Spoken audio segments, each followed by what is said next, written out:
नमस्कार दोस्तों, इस वीडियो में हम लोग डिस्कस करेंगे कुछ फंडामेंटल स्ट्रॉन्ग कंपनी के ऊपर, जिसमें अगर आप लोग लॉन्ग टर्म के लिए एसआईपी करोगे तो लॉन्ग टर्म में ये सभी कंपनी एक मेजर वेल्थ क्रिएट करके आप लोगों को दे सकती है।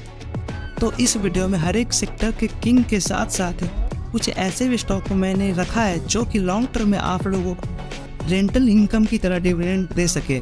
तो चलिए सबसे पहले कंपनी की तरफ बढ़ते हैं। तो टाइटन्स लॉन्ग टर्म में अगर देखा जाए यानी कि 5 सालों में, तो 5 सालों में 193% का रिटर्न अपने इन्वेस्टर्स को दिया है।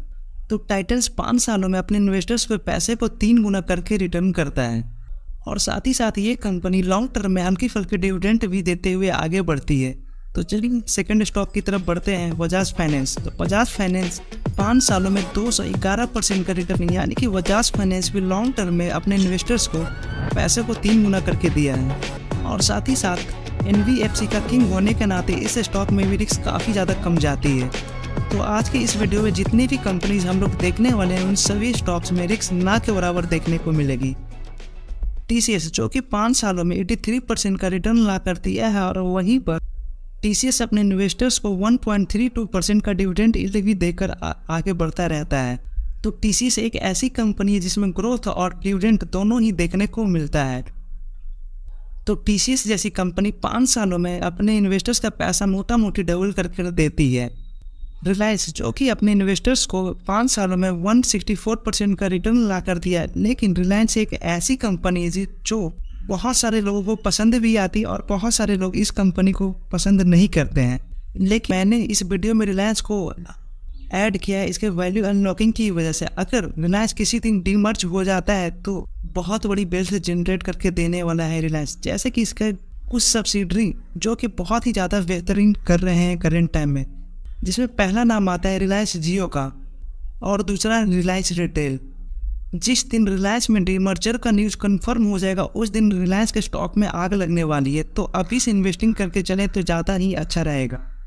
ITC जिसने 5 सालों में अपने इन्वेस्टर्स को 51% का रिटर्न दिया है और साथ ही साथ जो डिविडेंड यील्ड है वो 2.89 का है।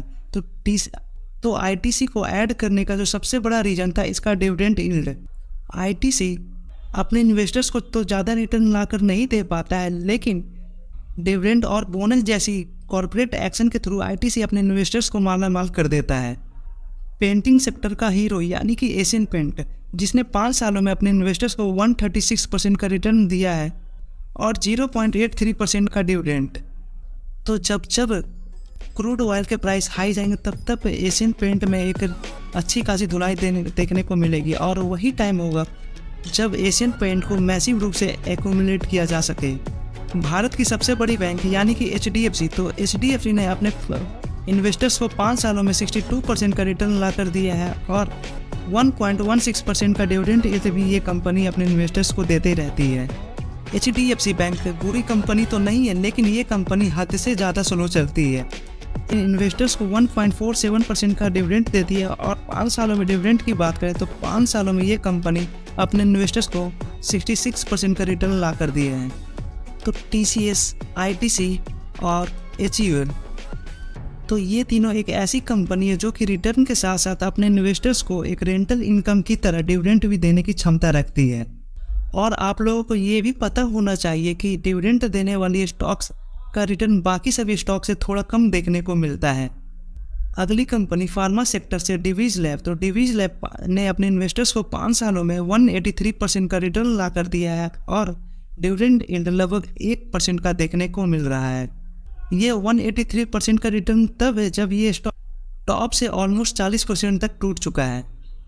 तो इस स्टॉक को ऐड करने की वजह है महामारी और मंदी दोनों के टाइम में इस स्टॉक में रिटर्न बाकी सभी सेक्टर से ज़्यादा देखने को मिलेगा।